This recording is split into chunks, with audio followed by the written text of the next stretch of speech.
Naalala mo pa yung mga trip natin nung elementary pa tayo? Pag wala yung teacher at walang ginagawa, kung ano-ano nilalaro natin. Kukuha ng libro, tapos uhulaan kung saang pahina yung mas maraming tao.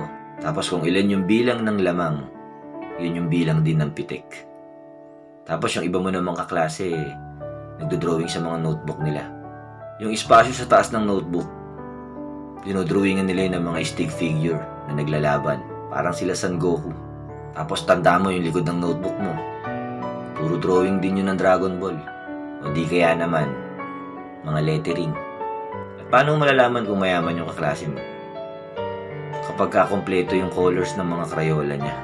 Pag naka-pencil case. Tapos pag recess na, kanya-kanyang kuha ng baon.